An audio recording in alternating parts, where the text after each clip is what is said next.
Students हम discuss करेंगे important news के बारे में और उससे रिलेटेड जो इन्फॉर्मेशन है हमारी यूपीएससी के एग्जाम के पर्सपेक्टिव से इम्पोर्टेंट, उसको हम यहाँ पे डिस्कस करेंगे। आप सभी लोगों को हैप्पी रिपब्लिक डे स्टूडेंट्स। आज का जो डे है उसको रिपब्लिक डे के रूप में सेलिब्रेट किया जाता है हमारी कंट्री के अंदर में। आपको इस डे का जो इम्पोर्टेंस है उसके बारे में ज़रूर से पता होना चाहिए कि 26 जनवरी के ही डे को क्यों चूज किया गया हमारे कॉन्स्टिट्यूशन के फ्रेमर्स के द्वारा एज ए रिपब्लिक डे के सेलिब्रेशन के पर्सपेक्टिव से। क्योंकि स्टूडेंट्स आप देखिए कि जो 26 नवंबर का जो डे है उसके दिन हमारा जो कॉन्स्टिट्यूशन है उसको अडॉप्ट किया गया था। और रिसेंटली हमारी गवर्नमेंट के द्वारा 2015-16 के समय में एक डिसीजन लिया गया कि 26 नवंबर के डे को सेलिब्रेट किया जाएगा एज ए कॉन्स्टिट्यूशनल डे के रूप में या लॉ डे के रूप में भी उसको सेलिब्रेट किया जाता है। आप देखिए कि जो कॉन्स्टिट्यूशन का जो कमेंसमेंट है वो आपको 26 जनवरी के दिन देखने के लिए मिलता है।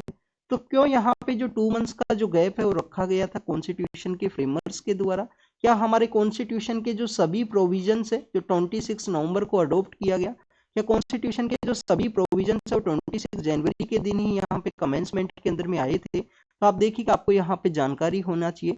कुछ पार्लियामेंट के रिगार्डिंग के कुछ प्रोविजंस हैं, कुछ सिटीजनशिप के पर्सपेक्टिव से कुछ प्रोविजन है, कुछ इलेक्शन के रिगार्डिंग में कुछ प्रोविजंस है जिनका कमेंसमेंट आपको 26 नवंबर के समय ही देखने के लिए मिलता है। बट हमारा जो ओवरऑल को जो कॉन्स्टिट्यूशन है उसका कमेंसमेंट 26 जनवरी के समय किया गया था 1950 के दौरान में। तो स्टूडेंट्स अगर हम इसके हिस्टोरिकल इंपॉर्टेंस के बारे में डिस्कस करें तो आप देखिए कि हमारे यहाँ पे फ्रीडम मूवमेंट के दौरान में जो इंडियन नेशनल कांग्रेस है उसका एक सेशन है वो ऑर्गेनाइज होता है 1929 के समय में लाहौर के अंदर में। आप देखिए कि लाहौर के अंदर एक सेशन ऑर्गेनाइज हुआ। बट आपको यहाँ पे एक जानकारी होनी चाहिए कि इंडियन नेशनल कांग्रेस के बारे में ही हम क्यों रीड कर रहे हैं, कोई दूसरा ऑर्गेनाइजेशन है उसके सेशन का इतना इंपॉर्टेंस क्यों नहीं है?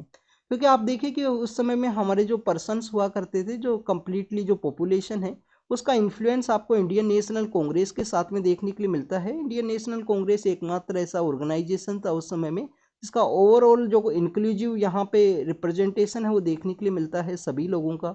आप देखिए जब गांधी जी अफ्रीका से वापस आए तो उनके बाद में कुछ रिफॉर्म्स किए गए इंडियन नेशनल कांग्रेस के अंदर में, स्पेशली 1920 का जो सेशन है वो जाना जाता है रिफॉर्म्स के पर्सपेक्टिव से। वहाँ पे वर्नाकुलर लैंग्वेज है उसको यूज किया गया, लोगों को वहाँ पे जो रिप्रेजेंटेशन है उसको इंक्रीज किया गया था। इसी का आपको एक डिस्कशन राउंड टेबल कॉन्फ्रेंस के दौरान भी देखने के लिए मिलता है। आप देखिए कि राउंड टेबल कॉन्फ्रेंस के अंदर जो फर्स्ट कॉन्फ्रेंस है उसके दौरान में इंडियन नेशनल कांग्रेस के द्वारा अटेंड नहीं किया गया था उसको। तो बेसिकली विदाउट कांग्रेस का कोई भी डिस्कशन है उसको यहाँ पे कंप्लीटली इंडिया का जो कंप्लीट जो पॉपुलेशन का जो डिस्कशन है वो नहीं माना जाता था। वहाँ पे कुछ ऑर्गेनाइजेशंस और भी हुआ करते थे उस दौरान में। तो इंडियन नेशनल कांग्रेस का एक सेशन है वो ऑर्गेनाइज हुआ था 1929 के दौरान में लाहौर के अंदर में। इस सेशन को किसके द्वारा हेड किया गया था? पंडित जवाहरलाल नेहरू के द्वारा इसको हेड किया गया।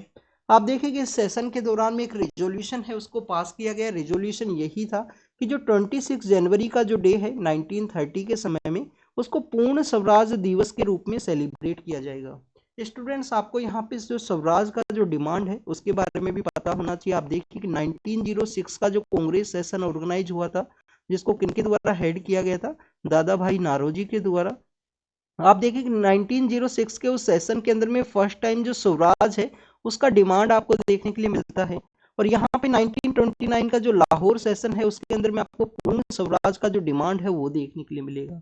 मीन्स इंडिया को जो कंप्लीट इंडिपेंडेंस है वो यहाँ पे चाहिए। और आप देखिए कि स्वराज के अंदर में एज ए डोमिनियन स्टेटस का जो डिमांड है वो हुआ करता था 1906 का जो स्वराज का जो डिमांड है उस समय में। अगर हम इस स्वराज वर्ड के बारे में बात करें तो यहाँ पे आपको जो हमारे महर्षि दयानंद सरस्वती हैं उनका भी इन्फ्लुएंस आपको देखने के लिए मिलता है। उनके द्वारा बेसिकली जो स्वराज है सेल्फ रूल है उसके बारे में इस वर्ड को कोइन किया गया था। उनके द्वारा जो बैक टू वेदाज का जो कॉन्सेप्ट है, आर्य समाज है, ये काफ़ी कुछ आपको इंस्टीट्यूशंस हैं वो देखने के लिए मिलते हैं, ऑर्गेनाइजेशन जो उनके द्वारा चलाए गए। तो आप देखिए कि 1929 के समय लाहौर का सेशन हुआ इंडियन नेशनल कांग्रेस का, पंडित जवाहरलाल नेहरू के द्वारा हेड किया गया उस सेशन को। और सेशन के अंदर कहा गया कि 1930 का जो 26 जनवरी का जो डे है बेसिकली ये दिसंबर के मंथ के समय ऑर्गेनाइज हुआ था। मीन्स नेक्स्ट मंथ 26 जनवरी का जो डे है उसको हम पूर्ण स्वराज दिवस के रूप में सेलिब्रेट करेंगे। हर एक डिस्ट्रिक्ट हेडक्वार्टर के वहाँ पे, हर एक स्टेट के अंदर में जो इंडियन नेशनल कांग्रेस के जो वॉलंटियर्स हैं कंप्लीट कंट्री के अंदर में इस सेशन को ऑर्गेनाइज किया जाएगा एज ए पूर्ण स्वराज दिवस के रूप में। तो इसी पूर्ण स्वराज दिवस का जो हिस्टोरिकल इन्फ्लुएंस होने की वजह से हमारे जो कॉन्स्टिट्यूशन असेंबली के जो फ्रेमर्स हैं उनके द्वारा जो 26 जनवरी का जो डे है उसको चूज किया गया है एज ए रिपब्लिक डे के रूप में। स्टूडेंट्स, आपको यहाँ पे कॉन्स्टिट्यूशन असेंबली के पर्सपेक्टिव से और भी इंपॉर्टेंट इन्फॉर्मेशन पता होनी चाहिए। आप देखिए कि काफ़ी बार एक क्वेश्चन आपसे पूछ लिया जाता है कि जो जो कॉन्स्टिट्यूशन असेंबली है उसके द्वारा कॉन्स्टिट्यूशन को फ्रेम किया गया, बट कॉन्स्टिट्यूशन को फ्रेम करने के साथ ही कुछ ऐसे भी और वर्क हैं जो इनके द्वारा कैरी आउट किए गए थे। सबसे पहले आपको देखने के लिए मिलता है कि इंडिया का जो कॉमनवेल्थ के लिए जो मेंबरशिप है उसको यहाँ पे इनके द्वारा रेटिफाई किया गया कि इंडिया का जो कॉमनवेल्थ है क्या वैसे एक्चुअली में कॉमनवेल्थ ब्रिटेन का एक आपको एसोसिएशन देखने के लिए मिलता है और मैक्सिमम वो कंट्रीज हैं जिनका कभी ब्रिटेन का वहाँ पे कॉलोनी रहे थे। प्रेजेंट समय में जो कॉमनवेल्थ नाम का जो ग्रुप है उसके अंदर 2 कंट्रीज आपको ऐसे भी देखने के लिए मिलते हैं जो कभी भी ब्रिटेन का कॉलोनी नहीं थे पर प्रेजेंट समय में कॉमनवेल्थ का वो पार्ट है। आप देखिए कि कॉमनवेल्थ के रिगार्डिंग में जो कॉमनवेल्थ गेम्स है उनको भी ऑर्गेनाइज किया जाता है जिसके अंदर मैक्सिमम वही कंट्रीज पार्टिसिपेट करते हैं जिन जो कभी ना कभी ब्रिटेन का कॉलोनी रहे थे। नेक्स्ट अगर हम बात करें कॉमनवेल्थ के लिए इंडिया का जो मेंबरशिप है उसको रेटिफाई किया गया था। सेकंड आप देखिए कि इंडिया का जो फ्लैग है उसको अडॉप्ट किया गया। फ्लैग कब अडॉप्ट किया गया स्टूडेंट? फ्लैग आपको 22 जो जुलाई का जो डे है वो दिन देखने के लिए मिलता है। आप देखिए 1947 के समय में फ्लैग को अडॉप्ट किया गया था। इस फ्लैग को बेसिकली किनके द्वारा डिजाइन किया गया था स्टूडेंट्स, इसके बारे में भी आपको जानकारी होनी चाहिए। आप देखिए कि जब हम 15 अगस्त का जो सेलिब्रेट करते हैं हमारी गवर्नमेंट के द्वारा कुछ इनिशिएटिव्स चलाए गए थे हर घर तिरंगा, जिसके अंदर हर घर तिरंगा के अंदर कुछ कोड्स हैं जो हमारे फ्लैग कोड 2002 के समय इस्टेब्लिशमेंट में आए थे। तो आप देखिए कि उस फ्लैग कोड को अमेंड भी किया गया था जिसके अंदर एक तो यहाँ पे कि नाइट के समय में किसी भी घर के ऊपर जो तिरंगा है वो यहाँ पे होस्ट हो सकता है, क्योंकि अर्लियर फेज के अंदर आपको देखने के लिए मिलता था कि शाम के समय ही आपको जो तिरंगा है उसको डाउन करना है एज ए रेस्पेक्ट के साथ में। तो 26 जुलाई को हमारा जो फ्लैग है उसको भी अडॉप्ट किया गया था इनके द्वारा, कॉन्स्टिट्यूशन असेंबली के द्वारा। इसके अलावा 3 ऐसे प्रोविजन है वो आपको जस्ट बिफोर द 26 जनवरी से पहले देखने के लिए मिलते हैं। 24 जनवरी को आप देखिए कि यहाँ पे हमारा जो नेशनल एंथम है उसको चूज किया गया, हमारा यहाँ पे जो नेशनल सॉन्ग है उसको चूज किया गया। और इसके अलावा स्टूडेंट्स अगर हम बात करें डॉक्टर राजेंद्र प्रसाद को हमारा जो फर्स्ट प्रेसिडेंट है उसके रूप में नॉमिनेट किया गया था कॉन्स्टिट्यूशन असेंबली के ही द्वारा। तो ये बेसिकली कुछ वर्क हैं कॉन्स्टिट्यूशन असेंबली के 26 जनवरी से पहले जिनको कैरी आउट किया गया था। आपको इस 26 जनवरी के बारे में पता होना चाहिए।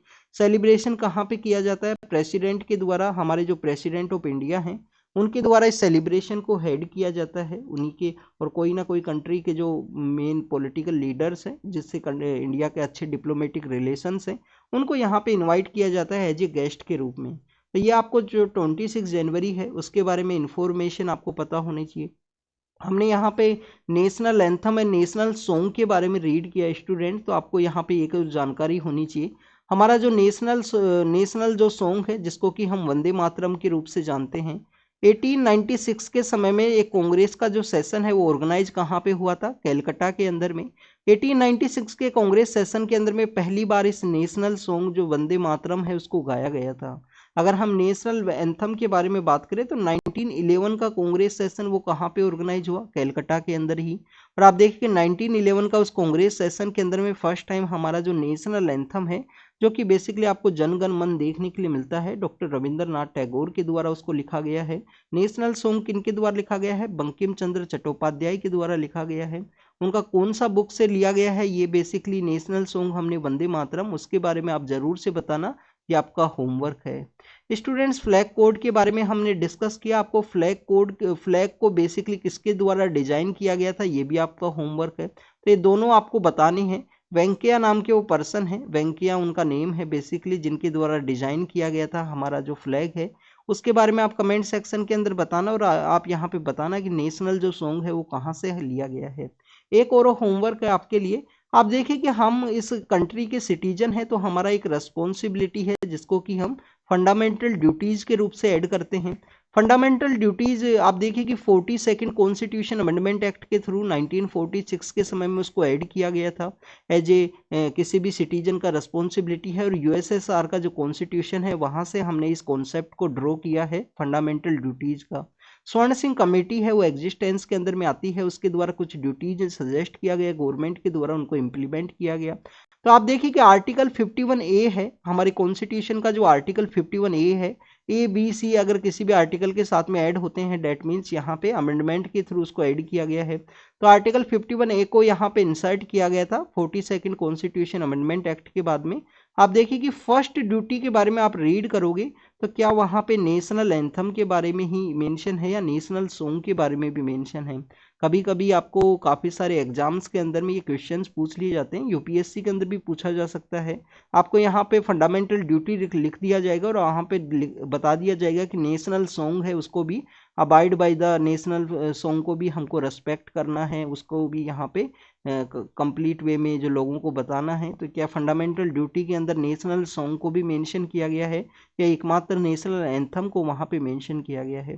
आपको एग्जैक्ट वर्ड जो हैं वो पता होने चाहिए, स्पेशली अगर हम बात करें आर्टिकल 1 से लेकर आर्टिकल 51A तक के जो एग्जैक्ट वर्ड्स हैं उनके बारे में आपको जानकारी होनी चाहिए। क्योंकि आप देखिए कि 1 के अलावा आपको फिर सिटीजनशिप देखने के लिए मिलता है। 1 और 4 बेसिकली इंडिया यूनियन के हैं, 5 to 11 सिटीजनशिप है, 12 to 35 अगर हम बात करें फंडामेंटल राइट्स हैं तो यहाँ पे फंडामेंटल राइट्स के बेसिक क्वेश्चंस पूछे जाते हैं।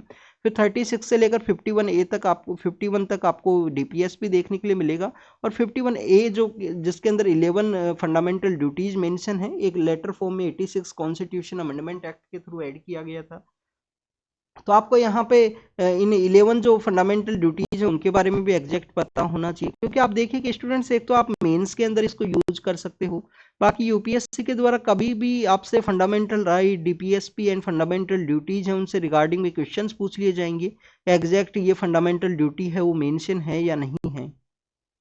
स्टूडेंट्स अगर आपको यहाँ पे हमारे कॉन्स्टिट्यूशन का जो प्रियम्बल है उसके बारे में अगर जानकारी नहीं है तो प्रियम्बल को भी आप जरूर से रीड करना, आपको अच्छे से पता होना चाहिए कि we the people of India having solemnly resolved to constitute India, कि हम भारत के लोगों को जो हमारा जो कंट्री है उसको किस तरीके से कॉन्स्टिट्यूट करना है कि ये बेसिकली सोवरिन हो, सोशलिस्ट हो, और इसके अलावा आपको ये कंप्लीट जो प्रियम्बल है उसके बारे में ज़रूर से जानकारी होनी चाहिए। अमेंडमेंट के थ्रू में यहाँ पे जो सेक्युलर का जो कॉन्सेप्ट है, सोशलिज्म का जो कॉन्सेप्ट है या इंटीग्रिटी का जो कॉन्सेप्ट है, क्या उसको ऐड किया गया है उसके बारे में भी आपको जानकारी होनी चाहिए। प्रियम्बल के बारे में हम यहाँ पे क्यों रीड कर रहे हैं स्टूडेंट्स, आप देखिए कि हमारा जो प्रियम्बल है जो हमारे बेसिकली फर्स्ट प्राइम मिनिस्टर हैं पंडित जवाहरलाल नेहरू, उनके द्वारा ही इसको अडॉप्ट किया गया था। कॉन्स्टिट्यूशन असेंबली का जो बेसिकली मीटिंग्स है इनिशियल फेज के दौरान ही 9 या 11 दिसंबर का जो मीटिंग है उस दौरान में इसको उनके द्वारा 13 दिसंबर 1946 13 दिसंबर 1946 का डे है। हो सकता है इनकरेक्ट हो स्टूडेंट्स, आप इसको एक बार जरूर से देख लेना। अगर आपको ना पता हो तो लक्ष्मीकांत का जो चैप्टर 2 है उसके अंदर मेंशन है इसके बारे में। तो 13 दिसंबर 1946 के दिन बेसिकली यहाँ पे पंडित जवाहरलाल नेहरू के द्वारा इसको अडॉप्ट किया गया था, वहाँ पे उसको बेसिकली रखा गया कॉन्स्टिट्यूशन असेंबली के अंदर ऑब्जेक्टिव रिजोल्यूशन के रिगार्डिंग में। क्या है ऑब्जेक्टिव रिजोल्यूशन की, हमारी जो कॉन्स्टिट्यूशन असेंबली है उसके ये बेसिकली कुछ पैरामीटर्स रहेंगे जिसके बेसिस पे हमको कॉन्स्टिट्यूशन है उसको फ्रेम करना है। बाद में आप देखिए कि जो 20 आपको जो बेसिकली 24 जनवरी का जो डे है, 24 जनवरी कौन सा दिन, 1947 का डे, उसको अडॉप्ट किया गया था ऑब्जेक्टिव रिजोल्यूशन को, और वो हमारे प्रियम्बल के रूप में एग्जिस्टेंस के रूप में आता है। तो आपको प्रियम्बल के बारे में जरूर से जानकारी होनी चाहिए। We the people of India having solemnly resolved to constitute India sovereign socialist secular democratic republic and to secure all its citizens को क्या देना है, बेसिकली जस्टिस देना है, लिबर्टी देना है, इक्वलिटी का स्टेटस देना है। तो उन सभी के बारे में आपको यहाँ पे जानकारी होनी चाहिए जो एग्जैक्ट वर्ड जो मेंशन है प्रियम्बल के अंदर में। तो this is all the information related to the republic day के बारे में, उसके बारे में हमने यहाँ पे रीड किया। आपको बेसिकली एक रिपब्लिक वर्ड के बारे में भी मीनिंग होना चाहिए, क्योंकि आप देखें कि हमारे प्रियम्बल के अंदर ये वर्ड है वो मेंशन है कि रिपब्लिक क्या है। तो आपको रिपब्लिक जो वर्ड है उसके बारे में एग्जैक्ट मीनिंग जरूर से होना चाहिए, उसके बारे में आपको रीड करना है। नेक्स्ट अगर हम बात करें स्टूडेंट्स, हमारे यहाँ पे सेंटर के जो इंस्टीट्यूशंस हैं, स्टेट के जो इंस्टीट्यूशंस हैं, उसके बीच में जो टसल जो देखने के लिए मिला है तो उसी के रिगार्डिंग में सुप्रीम कोर्ट के द्वारा एक मैकेनिज्म है उसको डेवलप किया गया है। सुप्रीम कोर्ट के द्वारा इसको एक पैन इंडिया मैकेनिज्म के बारे में डिस्कस किया गया कि इंटर स्टेट के रिगार्डिंग में, इंटर स्टेट का जो रेमिफिकेशन है उसके रिगार्डिंग में एक फेयर एंड ट्रांसपेरेंट जो मैकेनिज्म है उसको इम्प्लीमेंट किया जाएगा कि आने वाले समय में जो एनफोर्समेंट डायरेक्टरेट है, इसके अलावा और भी डिफरेंट इंस्टीट्यूशंस हैं, सेंटर की जो एजेंसीज हैं और स्टेट की जो एजेंसीज है, उनका कोई भी जो टसल है, जो कन्फ्लिक्ट है, वो ना देखने के लिए मिले। क्योंकि आप देखिए कि तमिलनाडु के अंदर में ऐसा इंसिडेंट देखने के लिए मिला है। इसके अलावा आप देखिए कि वेस्ट बंगाल के अंदर तो ईडी का एक टीम है जिसके ऊपर अटैक किया गया था, और इन एजेंसीज को एज ए वेंडेटा के रूप में ना यूज किया जाए, तो उसी के रिगार्डिंग में मैकेनिज्म है वो सुप्रीम कोर्ट के द्वारा यहाँ पे इम्प्लीमेंट करने के बारे में डिस्कस किया गया है। नेक्स्ट अगर हम बात करें स्टूडेंट्स, वाराणसी के अंदर में एक मॉस्क का एरिया है, ज्ञानव्यापी के रूप से उसको हम जानते हैं। आप देखिए कि वहाँ पे हिंदू जो टेम्पल है उसके एग्जिस्टेंस के बारे में बात की गई। तो आपको यहाँ पे एक बेसिक जानकारी होना चाहिए। आप देखिए कि हमारे यहाँ पे जो इस्लाम है उसका ओरिजिन नहीं देखने के लिए मिलता है हमारे कंट्री के अंदर में। फॉरेन जो इन्वेडर्स हैं उनके थ्रू इस्लाम है वो इंडिया के अंदर में आता है। तो ऑलरेडी यहाँ पे हमारे जो एग्जिस्टिंग जो रिलीजियस इंस्टीट्यूशंस हुआ करते थे उन्हीं को डिस्ट्रॉय करके बनाया गया है। आप देखिए कि काफ़ी बार जो पॉलिटिकल जो पार्टीज है उनके द्वारा एक थ्योरी भी दी जाती है, वो भी आपको एग्जैक्ट देखने के लिए मिलता है अगर आप उसके ऊपर विचार करो तो। क्योंकि आप देखिए कि जो फॉरेन इन्वेडर्स हैं इतने लार्ज नंबर के रूप में इंडिया के अंदर नहीं आए थे कि जितनी यहाँ पे टोटल अपने आपके जो कंट्री के अंदर में आपको जो मुस्लिम कम्युनिटी है उसका पॉपुलेशन देखने के लिए मिलता है। तो आप देखिए कि मैक्सिमम यहाँ के जो लोग हैं उनको लार्ज स्केल के ऊपर कन्वर्ट किया गया था, जिसकी वजह से इतनी जो लार्ज नंबर के ऊपर आपको जो पॉपुलेशन है जो नंबर्स के अंदर में आपको देखने के लिए मिलती है।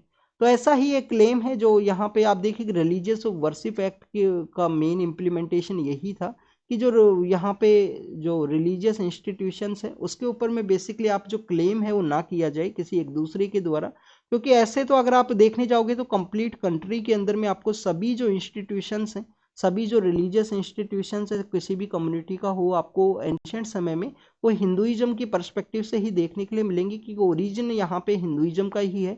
तो इसी वजह से यहाँ पे एक रिलीजियस जो प्लेस ऑफ वर्शिप एक्ट है वो इस्टेब्लिशमेंट में आया था स्टूडेंट। तो यहाँ पे ज्ञानवापी जो मॉस्क है उसके रिगार्डिंग में आर्कियोलॉजिकल सर्वे ऑफ इंडिया का जो रिपोर्ट है वो इस्टेब्लिशमेंट में आया है।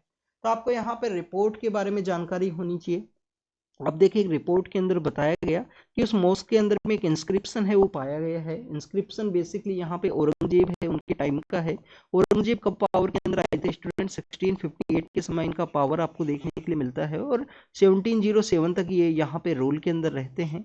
औरंगजेब के द्वारा जब पावर के अंदर में आए तो अपने जो ब्रोदर्स हैं उनको भी उनके द्वारा असैसिनेशन किया गया था, चाहे मुराद हो। इसके अलावा आप देखिए कि एक और पर्सन है जिनको कि यहाँ पे लिबरल मुस्लिम का जो टाइटल है वो दिया गया है। कौन है वो औरंगजेब के जो ब्रोदर, उनके बारे में आप कमेंट सेक्शन के अंदर बताना। हमारे कौन ऐसे फॉरेन ट्रेवलर्स हैं उस समय में हुआ करते थे? तो आपको फ्रैंकोइस जो बर्नियर है वो आपको देखने के लिए मिलते हैं उस समय में जब औरंगजेब पावर के अंदर में आए थे। स्टूडेंट 1658 के समय में पावर में आते हैं 1707 के समय में। तो एक इंस्क्रिप्शन के अंदर बताया गया है कि जो ज्ञानव्यापी जो मॉस्क है औरंगजेब के समय में 1677 के समय में इसको कंस्ट्रक्ट किया गया था। 1676-77 के समय में बनारस के अंदर में वहाँ पे कुछ हिंदुइज्म की जो टेम्पल है उसके रिगार्डिंग में कुछ एग्जिस्टेंस है वो आपको देखने के लिए मिलेंगे। आप किसी भी कंप्लीट कंट्री के अंदर में किसी भी इंस्टीट्यूशन को इस तरीके से एक्सकावेशन का जो प्रोसेस को कैरी आउट किया जाएगा वहाँ पे आपको इस तरीके से जरूर देखने के लिए मिलेगा। क्योंकि ओरिजिन जो हमारा जो इंडिया का जो कंट्री है उसके अंदर में आप देखिए कि ओरिजिन आपको हिंदुइज्म का ही देखने के लिए मिलेगा। इस वजह से आप देखिए कि कहीं पे भी कंट्री के अंदर में ऐसा जो एक्टिविटीज को कैरी आउट किया जाएगा वहाँ पे आपको हिंदुइज्म के जो टेम्पल्स हैं वो ही आपको देखने के लिए मिलते हैं। आप देखिए कि यहाँ पे एक सेंसस के बारे में, तो हमारे एग्जाम के पर्पज से क्या इंपॉर्टेंट है, एक तो औरंगजेब का जो टेन्योर है उसको पता होना चाहिए। आर्कियोलॉजिकल सर्वे ऑफ इंडिया के बारे में आपको पता होना चाहिए। अलेक्जेंडर कनिंगम के द्वारा इसको स्टैब्लिश किया गया था। कौन से एरा के समय स्टैब्लिश किया गया? 1871 के समय इसको स्टैब्लिश किया गया, 1875 के समय में। इसके बारे में आपको पता होना चाहिए ईयर के परस्पेक्टिव से। हमने आर्कियोलॉजिकल सर्वे ऑफ इंडिया के बारे में रीड किया तो आपको इसका जो मिनिस्ट्री है उसके बारे में भी आप देखिए। हमारे यहाँ पे कौन कौन से ऐसे कानून हैं जिसके थ्रू हमारे जो एंशियंट मोन्यूमेंट्स हैं उनको प्रोटेक्ट किया जाता है। आर्कियोलॉजिकल साइट्स जो रिमेन्स एक्ट है जो आपको देखने के लिए मिलता है जस्ट आफ्टर द इंडिपेंडेंस, और 2010 के समय उसको अमेंड भी किया गया था। तो आपको उसके बारे में जानकारी होनी चाहिए। कोई भी जो रिलीजियस एरिया है या यहाँ पे प्रोटेक्टेड एरिया है आर्कियोलॉजिकल साइट के अंदर में, तो इसका 100 मीटर का एक कोर एरिया डेवलप किया जाता है, 200 मीटर का एक बफर एरिया डेवलप किया जाता है, उसके अंदर कुछ एक्टिविटीज हैं वो अलाउ हैं। कोर एरिया के अंदर में कोई भी कंस्ट्रक्शन का जो एक्टिविटी है वो नहीं अलाउ है, क्योंकि हिस्टोरिकल साइट के ऊपर में कोई भी जो इफेक्ट है वो ना देखने के लिए मिले। तो student, this is all the information related to the Gyanvapi मॉक्स का जो यहाँ पे कंट्रोवर्सी क्रिएट हुआ है, उस केस के बारे में है। आर्कियोलॉजिकल सर्वे ऑफ इंडिया का रिपोर्ट है जो औरंगजेब के टेन्योर के बारे में बताता है, जब वहाँ पे कंस्ट्रक्शन का जो एक्टिविटीज है उनको कैरी आउट किया गया था। नेक्स्ट अगर हम बात करें सेंसस के पर्सपेक्टिव से, सेंसस नहीं है हमारे पॉपुलेशन का सेंसस नहीं है, टेरर लिंक्स के रिगार्डिंग में है। जम्मू एंड कश्मीर पुलिस के द्वारा, हमारी जो डिफेंस फोर्सेज के द्वारा इस सेंसस को कैरी आउट किया गया है जम्मू एंड कश्मीर के अंदर में, जिससे कि वहाँ पे इस तरीके की जो टेरर लिंक्स हैं, कौन पर्सन है जो फॉरेन विजिट के लिए गए हैं, उन सभी का जो लिंक है उसको यहाँ पे एक फोरम है उसको डेवलप किया जा सके। दिल्ली के एलजी के पर्सपेक्टिव से है, तो आप देखिए कि दिल्ली के एलजी के द्वारा यहाँ पे पार्डन प्रोसेस के अंदर ही आपको एक रेमिटेंस का जो प्रोसेस है वो देखने के लिए मिलता है। रेमिटेंस तो बेसिकली वो लोग हैं जो बाहर के लिए जाते हैं और इंडिया के लिए अपना जो पैसा है वापस से भेजते हैं फैमिली के लिए, तो उसको रेमिटेंस बोला करते हैं स्टूडेंट। यहाँ पे एक रेमिट का जो कॉन्सेप्ट है उसको इनके द्वारा किया गया। ऐसे पर्सन जो 10 ईयर का जो प्रिजन है, उनका 10 ईयर का जो प्रिजन उनके द्वारा कंप्लीट किया गया है, तो उनको कुछ डेज का जो रेमिशन है वो दिया गया है दिल्ली के एलजी के द्वारा। यहाँ पे आपको पार्डन प्रोसेस के बारे में जानकारी होनी चाहिए। आप देखिए कि गवर्नर को जो पार्डन पावर है आर्टिकल 72 के अंडर में है।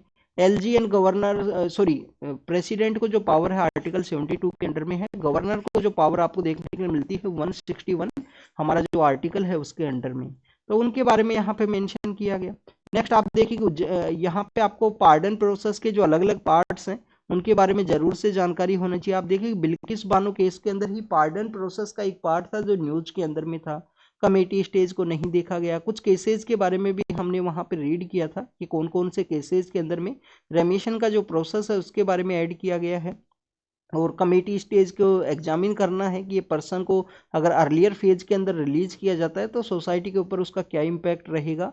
और डिफरेंट डिफरेंट केसेस के अंदर में सुप्रीम कोर्ट के द्वारा कहा गया है आपको केस जरूर से पता होनी चाहिए। आपके मेंस के एग्जामिनेशन के अंदर में जब आप आंसर राइटिंग करते हो तो आपको कोट करने होते हैं हर एक बात को किसी ना किसी लॉजिक के साथ में जो उसका सोर्स है, तो आपको उन केसेस के बारे में जानकारी होनी चाहिए। नेक्स्ट अगर हम बात करें उज्जैन के रिगार्डिंग में है, आप देखिए कि दो कम्युनिटीज का एक वहाँ पे क्लैश है। क्लैश के अंदर में बेसिकली हमारे जो फ्रीडम के जो हीरोज हैं उनका एक स्टैच्यू है उनको गिराया गया। वल्लभ भाई पटेल के रिगार्डिंग में है, दूसरी कम्युनिटी के द्वारा डॉक्टर BR अम्बेडकर का जो स्टैच्यू है उसके इंस्टॉलमेंट उनका जो स्टैच्यू है वहाँ पे लगाया जाएगा, उसके रिगार्डिंग में न्यूज है बेसिकली उज्जैन के रिगार्डिंग में जो मध्य प्रदेश के अंदर सिचुएटेड है। कौन सा रिवर वहाँ से फ्लो करता है, आप देखिए उज्जैन आपको स्पिरिचुअल टूरिज्म के पर्सपेक्टिव से भी इम्पोर्टेंट है। कैसे इम्पोर्टेंट है, क्योंकि हम जब यहाँ पे कुंभ मेला के बारे में रीड करते हैं तो हमारे कंट्री में बेसिकली 4 ही प्लेस हैं। एक उज्जैन है, उज्जैन के अलावा एक नासिक आपको महाराष्ट्र के अंदर देखने के लिए मिलता है, एक इलाहाबाद है जिसको कि प्रयागराज के रूप से जाना जाता है प्रेजेंट समय में, और इसके अलावा देखिए कि हरिद्वार है। तो बेसिकली प्रयागराज के अंदर और हरिद्वार के अंदर तो आपको जो गंगा है और यहाँ पे जो 3 रिवर्स का जो कन्फ्लुएंस है वो देखने के लिए मिलता है। आप देखिए कि उज्जैन के अंदर कौन सा रिवर जो फ्लो करती है जिसको कि हम सिप्रा रिवर के रूप से जानते हैं। क्या उज्जैन जो ट्रॉपिक ऑफ कैंसर है उसके नॉर्दर्न साइड के अंदर सिचुएटेड है या सदर्न साइड के अंदर में, इसके बारे में भी आप एक बार जरूर से देख लेना स्टूडेंट। ट्रॉपिक ऑफ कैंसर कहाँ से फ्लो करती है और ट्रॉपिक ऑफ कैंसर के नॉर्दर्न साइड के अंदर है या सदर्न साइड के अंदर में। नर्मदा तो आपको सदर्न के अंदर आपको जो ये नासिक का जो एरिया है वो सदर्न के अंदर देखने के लिए मिलेगा, तो इसके बारे में एक बार जरूर से एटलस के अंदर आप देखना। नेक्स्ट पीएम सर का एक रैली के बारे में है, उनके द्वारा उत्तर प्रदेश के अब जो बुलंदशहर का एरिया है जो वेस्टर्न उत्तर प्रदेश के अंदर सिचुएटेड है, तो वहाँ पे अपना जो रैली है उनको कैरी आउट किया गया। डेवलपमेंट के जो यहाँ पे इनिशिएटिव्स हैं उनके बारे में डिस्कस किया गया है इनके द्वारा। आप देखिए कि अभी रिसेंटली अयोध्या के अंदर जो राम टेम्पल के जो फंक्शन है उसको ऑर्गेनाइज किया गया था। यहाँ पे जेवर एयरपोर्ट है जो नोएडा के आसपास के एरिया के अंदर डेवलप होने वाला है, जिससे कि हमारा जो इंदिरा गांधी एयरपोर्ट है उसका जो ट्रैफिक है उसको यहाँ पे रिड्यूस किया जा सके। तो स्टूडेंट्स और भी काफ़ी सारे प्रोजेक्ट्स के बारे में डिस्कस किया गया। कर्पूरी ठाकुर जी के बारे में भी रीड किए बताया है इन्होंने, जो उनको भारत रत्न दिया गया है। कर्पूरी ठाकुर जी जो रिजर्वेशन जिनको इम्प्लीमेंट किया गया था, वुमेन्स को भी राइट्स उनके द्वारा प्रोवाइड किए गए थे। आप देखिए कि बिहार के फॉर्मर चीफ मिनिस्टर हैं और थ्री लेयर ऑफ रिजर्वेशन की वजह से उनका जो वर्क है वो देखने के लिए मिलता है कि जो बैकवर्ड क्लासेज हैं, स्पेशली जो एग्रीकल्चर सेक्टर से रिलेटेड, उनको यहाँ पे रिजर्वेशन है वो उनके द्वारा प्रोवाइड करने का फर्स्ट टाइम इम्प्लीमेंट किया गया था कंट्री के अंदर में। हमारे एक बेसिकली जर्नलिस्ट है, उनके ऊपर अटैक हुआ है, आप देखिए कि गैंग के द्वारा उनके ऊपर अटैक किया गया। तो आपको यहाँ पे बेसिकली जो हमारा प्रेस फ्रीडम है उसके बारे में पता होना चाहिए। हमारा कंट्री का कौन सा रैंक है स्टूडेंट्स प्रेस फ्रीडम इंडेक्स के अंदर में? हमारा जो प्रेस फ्रीडम इंडेक्स है उसके अंदर में रैंक कितना है स्टूडेंट्स? 161 रैंक आपको देखने के लिए मिलता है। आप देखिए कि रिपोर्टर्स विदाउट बॉर्डर नाम का एक ऑर्गेनाइजेशन है, उसके द्वारा ये इंडेक्स है उसको निकाला जाता है। मई का जो मंथ है उस समय में ये जो इंडेक्स है वो रिलीज होता है कि वहाँ पे एक डे है, उसको बेसिकली प्रेस का जो डे है उसके रूप में सेलिब्रेट किया जाता है। नेक्स्ट अगर हम बात करें स्टूडेंट, नेक्स्ट न्यूज़ एडिटोरियल के पर्सपेक्टिव से है। आप देखिए कि हमारे यहाँ पे अरुणा रॉय जो मैम है, निखिल डे हैं, जो बेसिकली राइट टू इन्फॉर्मेशन के पर्सपेक्टिव से इनका वर्क आपको देखने के लिए मिलता है। इनका एक ऑर्गेनाइजेशन भी है जिसको कि हम MKSS नाम का, जो मजदूर किसान शक्ति संगठन नाम का जो ऑर्गेनाइजेशन है उसके रूप से जानते हैं। जब आप अगर UPSC के अंदर में आप सिविल सर्विस के रूप में सिलेक्ट होगे तो आपको भी देख लीजिए राजस्थान के अंदर में सिचुएटेड है मजदूर किसान शक्ति संगठन, उस ऑर्गेनाइजेशन के लिए लेके जाया जाएगा भारत दर्शन जो यात्रा है उस दौरान में। अगर हम भारत दर्शन यात्रा के बारे में डिस्कस करें तो स्टूडेंट भारत दर्शन यात्रा बेसिकली यहाँ पे ऐसा नहीं है कि आपको कंप्लीट इंडिया को उस तरीके से दिखाना है कि आपको जस्ट घूमने के लिए निकलना है। आप एडमिनिस्ट्रेशन सर्विस के अंदर जब एंटर करते हो तो आपके ट्रेनिंग के दौरान में इंडिया के अलग अलग पार्ट के अंदर में जो बेस्ट प्रैक्टिस है, जैसे कि सपोज कीजिए NGO का कोई बेस्ट प्रैक्टिस है, सपोज कीजिए आइलैंड के अंदर में बेसिकली किस तरीके से एडमिनिस्ट्रेशन को कैरी आउट करना है, हमारे डिफेंस सेक्टर के साथ में आपका एक एंगेजमेंट है वो देखने के लिए मिलेगा, एयरफोर्स के साथ में एक एंगेजमेंट देखने के लिए मिलता है, नेवी के साथ भी एक एंगेजमेंट आपको 10 डेज का 8 डेज के आसपास आपको देखने के लिए मिलता है। तो 2 मंथ का एक भारत दर्शन यात्रा है वो उसको ऑर्गेनाइज किया जाएगा। जो बेस्ट DM है उनको चूज किया जाता है, उनको रिगार्डिंग में आप वहाँ पे विजिट करोगे, उनके द्वारा बताया जाएगा कि कैसे उनके द्वारा अपने जो डेवलपमेंट एक्टिविटीज़ हैं उनको कैरी आउट किया जाता है। आप देखिए कि जो OP चौधरी सर थे जब वहाँ पे छत्तीसगढ़ के अंदर वो पोस्टेड थे दंतेवाड़ा के अंदर में, तो वहाँ पे बेसिकली काफ़ी सारे ऑफिसर्स को सेंड किया जाता था एज ए भारत दर्शन यात्रा के रूप में कि रेड कॉरिडोर के अंदर में कैसे एडमिनिस्ट्रेशन है उसको कैरी आउट किया जाता है। स्पेशली OP चौधरी सर अभी प्रेजेंट समय में OP चौधरी सर वहाँ पे basically member of legislative assembly हैं छत्तीसगढ़ के अंदर में। और स्टूडेंट्स आप देखिए कि उनके द्वारा काफ़ी सारे जो इनिशिएटिव्स हैं वो लिए गए थे, छूलो आसमान हैं, इसके अलावा काफ़ी सारी जो इनिशिएटिव्स हैं वो आपको देखने के लिए मिलेंगे दंतेवाड़ा के अंदर एजुकेशन को प्रमोट करने के पर्सपेक्टिव से।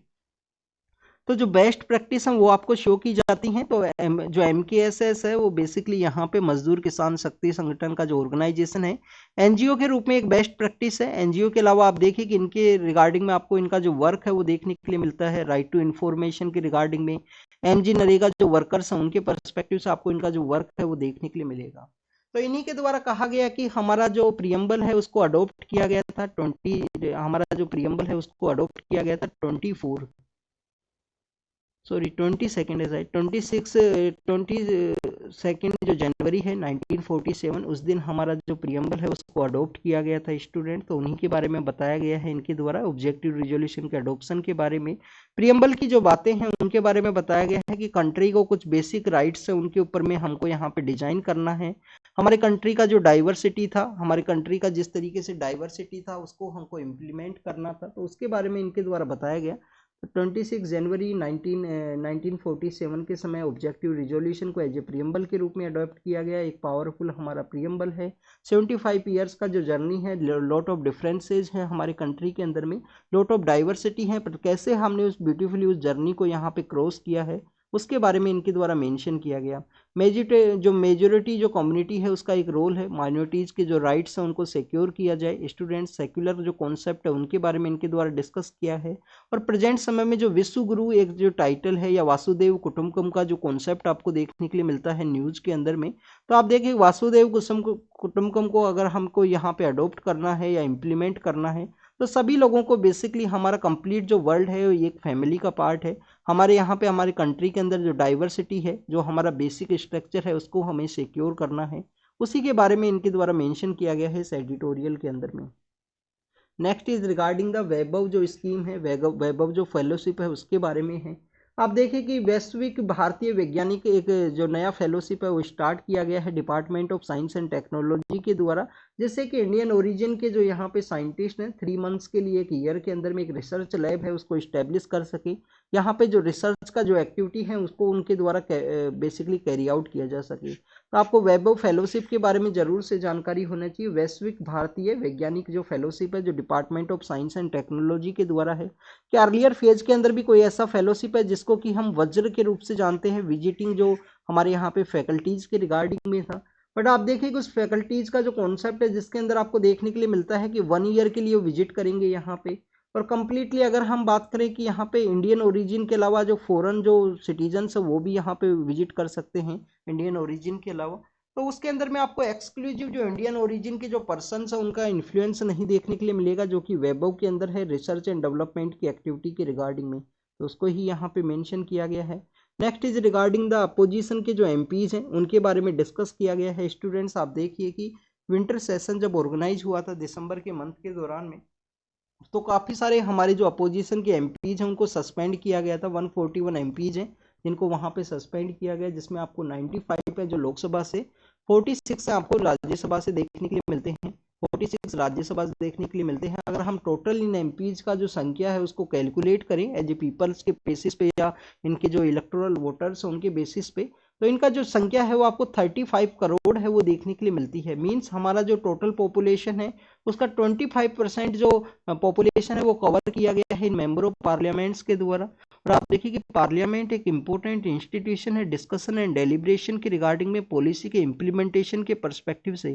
और यहाँ पे 25% की जो पॉपुलेशन को प्रेजेंट करने वाले जो हमारे एमपीज हैं उनको सस्पेंड किया गया था, क्योंकि इनके द्वारा जो डिस्टर्बेंस है उसको कैरी आउट किया गया। तो स्टूडेंट्स अपोजिशन का जो कोऑपरेशन है उसके रिगार्डिंग में अटल बिहारी वाजपेयी जो हमारे फॉर्मर प्राइम मिनिस्टर हैं उनका एक रोल आपको देखने के लिए मिलता है कि अटल बिहारी जी के द्वारा जब वो प्राइम मिनिस्टर हुआ करते थे तो उनके द्वारा अपोजिशन का जो कोलोब्रेशन है, अपोजिशन का जो कोऑपरेशन है उसके रिगार्डिंग उनका कॉन्सेप्ट देखने के लिए मिलता है कि हर एक एक्टिविटी के अंदर में अपोजिशन को आप पार्टिसिपेट कीजिए, उसको एज ए स्टेक होल्डर के रूप में आप ऐड कीजिए, उनके साथ डिस्कशन को कैरी आउट कीजिए, उनको प्रॉपर कोऑपरेट करोगे तो उनके द्वारा इस तरीके से जो पार्लियामेंट के अंदर डिस्ट्रप्शन है उसको कैरी आउट नहीं किया जा सकेगा।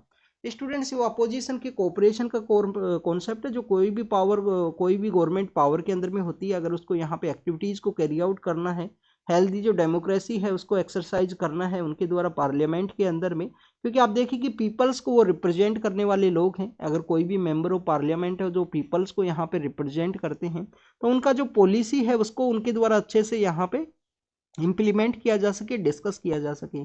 कुछ अपोजिशन के जो मेंबर ऑफ पार्लियामेंट्स हैं उनके बारे में भी इनके द्वारा डिस्कस किया गया है, उनकी एक्टिविटीज़ के बारे में।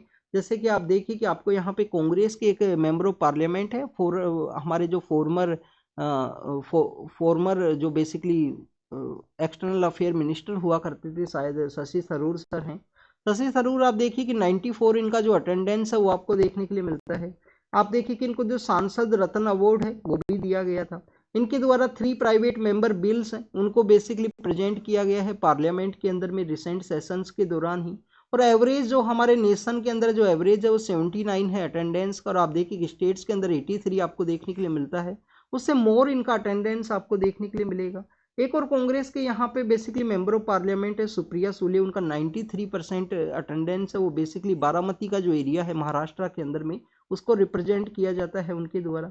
इसके अलावा आप देखिए कि मनोज कुमार झा हैं जो बेसिकली बिहार से बिलोंग करते हैं, उनका भी आपको जो प्रेजेंस है डिस्कशंस के अंदर में, जो क्वालिटी डिस्कशंस उनके द्वारा कैरी आउट किए जाते हैं मनोज कुमार झा के द्वारा, उनका आपको देखने के लिए मिलता है। इसके अलावा एस ज्योतिमणि नाम से जो मेंबर ऑफ पार्लियामेंट है उनके बारे में मेंशन किया गया है कि उनका इस तरीके से अपोजिशन के जो मेंबर ऑफ पार्लियामेंट्स हैं अपनी कॉन्स्टिट्यूंसी के रिगार्डिंग में, गवर्नमेंट का जो पॉलिसी है उसके रिगार्डिंग में जो हेल्दी डिस्कशंस है, हर एक क्लोज को उनके द्वारा बेसिकली अच्छे से एग्जामिन किया जाता है। आप देखिए कि शशि थरूर सर के द्वारा प्राइवेट मेंबर बिल्स हैं उनको भी प्रेजेंट किया गया है। तो इस तरीके से यहाँ पे हेल्दी एक्टिविटी आपको अपोजिशन के मेंबर ऑफ पार्लियामेंट से देखने के लिए मिलती है। तो गवर्नमेंट का एक रिस्पॉन्सिबिलिटी है कि उनके साथ में कोऑपरेट किया जा सके, जो भी उनकी डिमांड है उसको प्रॉपर वे में यहाँ पे डिस्कशन हो, जिससे कि इस तरीके का पार्लियामेंट के अंदर डिस्ट्रप्शन ना हो और क्वालिटी वर्क है वो देखने के लिए मेरे पार्लियामेंट के अंदर में। नेक्स्ट कश्मीर के बारे में है, आप देखिए कि स्नोफॉल नहीं देखने के लिए मिला था।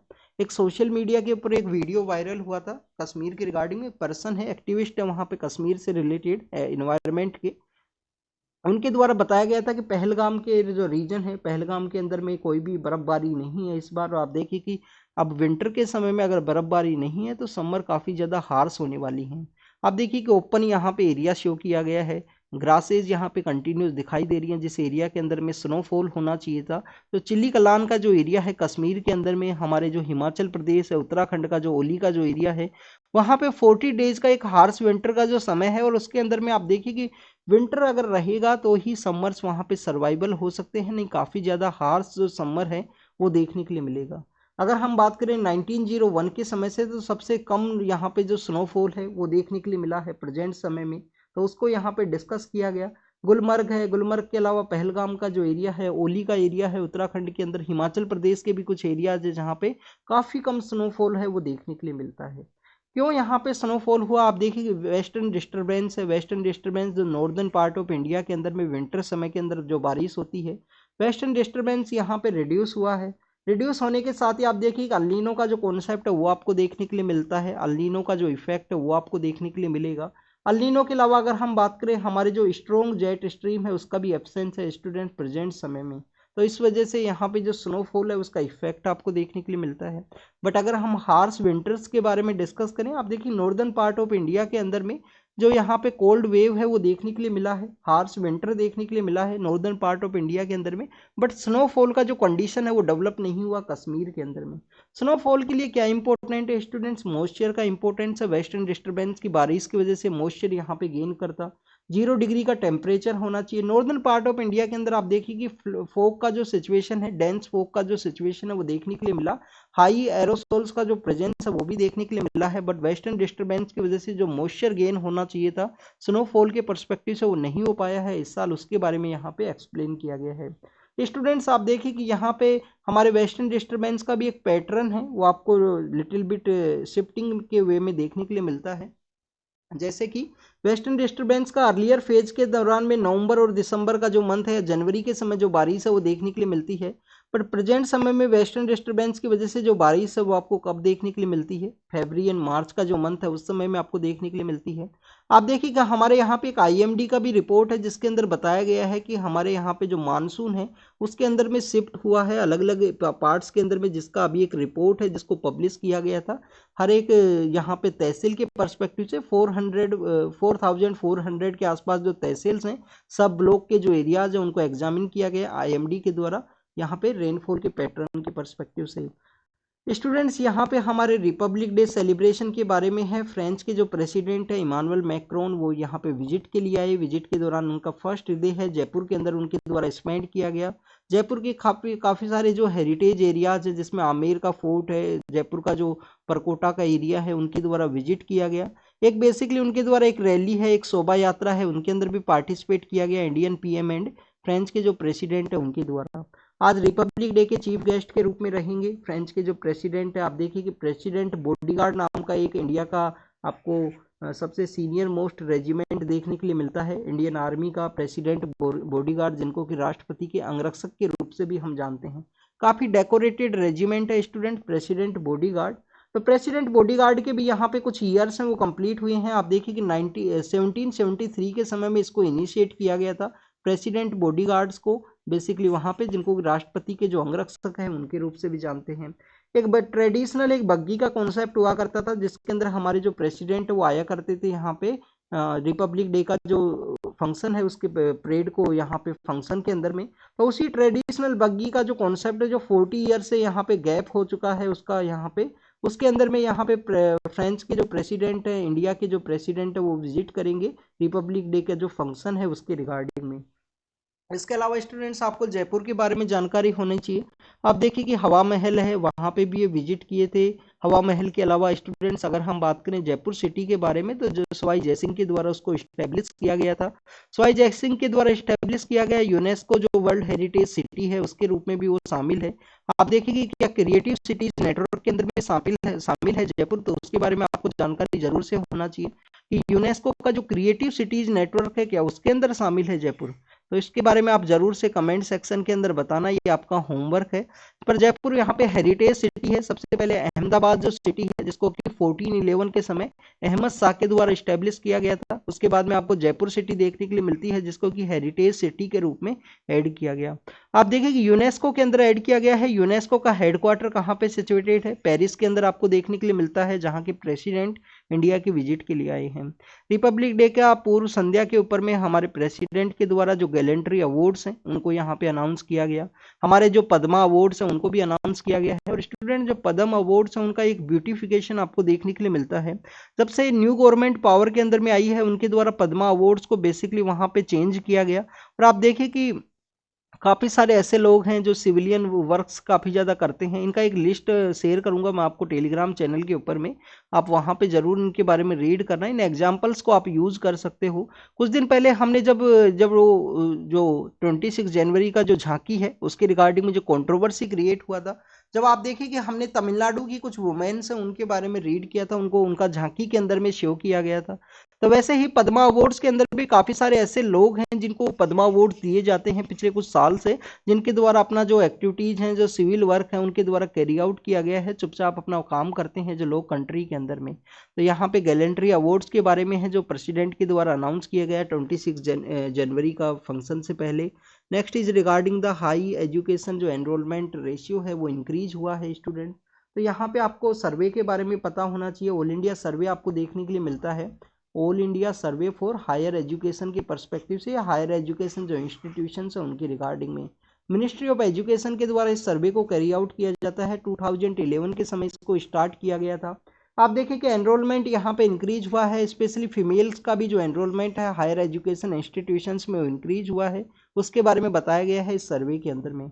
अभी एजुकेशन का एक और सर्वे कौन सा आया था, जिसको कि हम एसर के रूप से जानते हैं, annual status of education report, जो बेसिकली गवर्नमेंट के द्वारा नहीं कंडक्ट किया जाता, एक एनजीओ के द्वारा किया जाता है 2005 के समय से, जो कि एनजीओ प्रथम है। और आप देखिए कि जो इनिशियल जो यहाँ पे बेसिक जो मैथमेटिक्स है, बेसिक जो न्यूमरेसी है, उसके रिगार्डिंग में काफ़ी इंपॉर्टेंट सर्वे है हमारे कंट्री के अंदर में। रेड सी के अंदर जिस तरीके से डिस्टरबेंस हुआ है होती रिबेलियंस के द्वारा, तो ये क्राइसिस को यहाँ पे कर सकता है। आने वाले समय में इन्फ्लेशन है उसको इंक्रीज कर सकता है। ये क्रिसल का जो रिपोर्ट है उसके अंदर भी बताया गया है। आप देखिए कि इंडिया का जो एक्सपोर्ट और इंपोर्ट है दोनों ही डिपेंड है यहाँ पे रेड सी के एरिया के रिगार्डिंग में सी लाइन ऑफ कम्युनिकेशन के पर्सपेक्टिव से। कुछ दिन पहले हमने एक एडिटोरियल को भी रीड किया था। एडिटोरियल के अंदर स्टूडेंट्स बताया गया था कि बेसिकली हमको जो रेड सी का जो एरिया है उसका कोई अल्टरनेटिव रूट है उसको डेवलप करने की ज़रूरत है। जैसे कि G20 की मीटिंग के दौरान में India middle east Europe economic corridor है उसको डेवलप किया था, जिससे कि यहाँ पे स्वेज कैनाल है उसको बाईपास किया जा सके। क्योंकि स्वेज कैनाल के अंदर में एक तो आपको वहाँ पे जो इजिप्ट है उसका डोमिनेशन देखने के लिए मिलता है। जैसे कि आप देखिए रेड सी का जो इंसिडेंट है उसकी वजह से सामने आया कि कितना जो सी लाइन ऑफ कम्युनिकेशन है काफ़ी हाईली अनसिक्योर है उस एरिया के अंदर में। तो एक अल्टरनेटिव जो रूट है वो होना चाहिए यहाँ पे ग्लोबल ट्रेड के परस्पेक्टिव से या ग्लोबल एक्सपोर्ट के परस्पेक्टिव से। नेक्स्ट आपको यहाँ पे स्टूडेंट्स एक और जानकारी होनी चाहिए कि अगर यहाँ पे केप ऑफ गुड होप के परस्पेक्टिव से जो ट्रैवल है उसको कैरी आउट किया जाए, सपोज कीजिए अफ्रीका में इस तरीके से किया जाएगा, तो काफ़ी ज़्यादा जो कॉस्ट है वो इंक्रीज होगा ट्रेड के रिगार्डिंग में।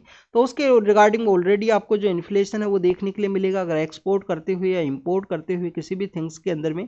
एक्स्ट्रा यहाँ पे जो शिप का जो चार्ज है, शिप का जो फ्यूल का चार्ज है, उसके जो स्टाफ का जो सैलरी है वो ऐड होगा, तो वो आपको जो ऑटोमेटिकली जो थिंग है उसका इन्फ्लेशन आपको हायर देखने के लिए मिलेगा। तो India middle east Europe economic corridor जो G20 के समय यहाँ पे इम्प्लीमेंट किया गया था इंडिया के द्वारा, वो इम्प्लीमेंटेशन के अंदर नहीं आया है। एक मैप है उसको तैयार किया गया था कि आने वाले समय में इस तरीके से लैंड रूट के थ्रू मिडिल ईस्ट के अंदर में और काफ़ी सारे एरियाज के अंदर में सी रूट के थ्रू कनेक्ट किया जाएगा, जिससे कि स्वेज कैनाल को यहाँ पे बाईपास किया जा सके। रसिया के एक नेशनलिस्ट है, उनके जेल के रिगार्डिंग में है, उनके द्वारा क्रिटिसिज्म किया गया था।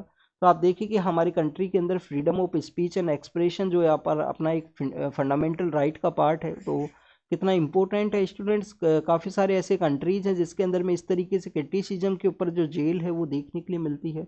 क्या हमारे यहाँ पे जो फंडामेंटल राइट के अंदर जो फ्रीडम ऑफ एक्सप्रेशन है वो एब्सोल्यूट है स्टूडेंट? एब्सोल्यूट नहीं है। कुछ इसके भी जो एक्सेप्शंस है वो आपको देखने के लिए मिलते हैं।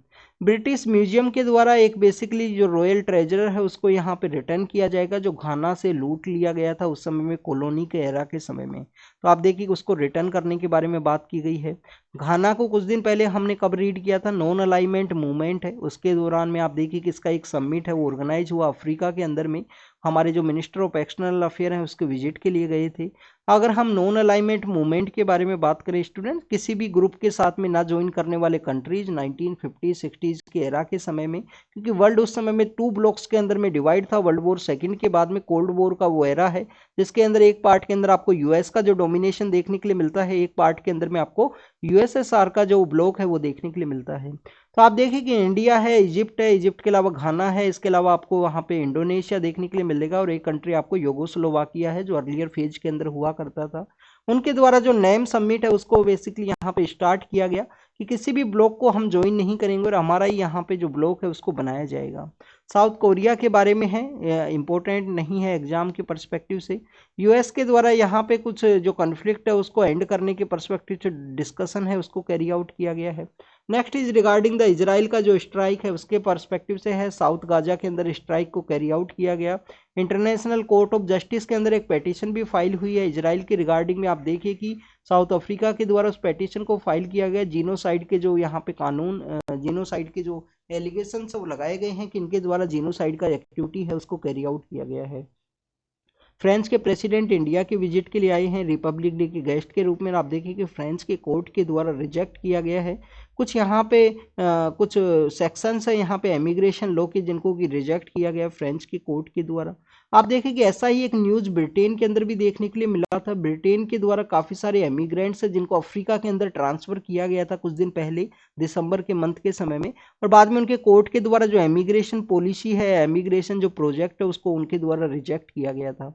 रसिया का यहाँ पे रसिया के रिगार्डिंग में जो यहाँ प्लेन का जो क्रैश हुआ है, जो बेलग्रोड ओब्लास्ट का जो एरिया है जहाँ पे प्लेन क्रैश है वो देखने के लिए मिला। आप देखिए उसी के अंदर में यहाँ पे जो इन्वेस्टिगेशन है वो कैरी आउट की गई है। रसिया के द्वारा एलिगेशंस लगाए गए थे कि यूक्रेन के द्वारा अपने ही जो प्रिजनर्स ऑफ वॉर्स हैं जिनको रिलीज करने के रिगार्डिंग में एक एग्रीमेंट किया गया था उसी को उनके द्वारा शॉट डाउन किया गया है, तो उसके बारे में मेंशन किया गया। ब्लिंकिन के द्वारा यहाँ पे बताया गया है बेसिकली जो यूएस के जो सेक्रेटरी ऑफ स्टेट है उनके द्वारा कि इजराइल को किस तरीके से, इजराइल को गाजा के जो सिविलियंस हैं उनके प्रोटेक्ट करने के पर्सपेक्टिव से कहा गया है। तो this is all the information related to the today's newspaper. आपको इनके बारे में जो इन्फॉर्मेशन है वो ज़रूर से जानकारी होनी चाहिए। जो भी आपको न्यूज़ मिला हो, इन्फॉर्मेशन मिला हो, उसको नोट डाउन कीजिए student. Thank you student, thank you very much.